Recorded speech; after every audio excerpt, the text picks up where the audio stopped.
Quelle est la meilleure config PC gamer pour 1200 €? Je vous montre ça sans plus tarder. Pour le processeur, on est sur le très bon Ryzen 5 7600. Pourquoi pas le X? Tout simplement parce qu'il est moins cher, il va perf quasi autant et consommer moins et chauffer moins, donc c'est vraiment le meilleur choix ici.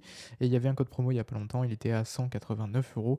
Là, il est remonté à 198, donc c'est un prix, on va dire, à peu près standard. Le ventira toujours le très bon Thermalright Assassin Spirit Evo 120 qui sera très bien pour refroidir ce 7600, aucun souci. Et en plus, il coûte pas cher, il est vraiment top.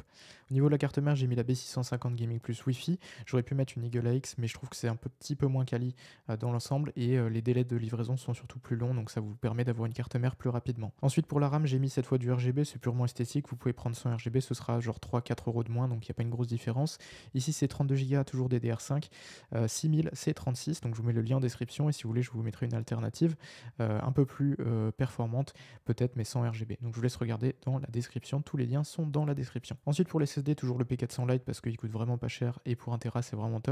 Après, on peut mettre un SSD plus premium, ce sera un petit peu plus cher par contre. Pour la carte graphique, la très bonne 7800 XT Pulse de Sapphire qui est vraiment top. C'est une carte qui vous permettra de jouer à tous les jeux jusqu'en 4K et ça c'est vraiment top. Donc 7800 XT. En plus, c'est un modèle Sapphire qui est très intéressant, très performant, etc. Pour le boîtier, toujours le MagForge 112R qui est bien. Après, on peut le changer aussi si vous voulez. Mais ce sera un petit peu plus cher en général. Mais franchement, pour 69 €, vous avez 4 ventilateurs RGB, du mesh en façade, du mesh au-dessus et de l'aération à l'arrière. Bref, c'est vraiment un bon boîtier pour ce prix-là. Et enfin, pour finir l'alimentation, c'est toujours la A650BN. Elle est pas très chère. Après, vous pourrez prendre une autre alim. Je vous mettrai une variante dans la description. Ce sera un petit peu plus cher. Mais ici, voilà, faut savoir que 650 watts, c'est largement suffisant. La config va consommer environ maximum 450 watts. Donc 650, vous avez au moins 200 watts de marge, c'est plutôt bien. Après, si vous voulez passer sur un truc un petit peu plus fiable, un petit peu plus qualitatif, vous pourrez passer sur une alimentation type C750, C850 de NZXT ou même les MSI A750 et 850 GF par exemple.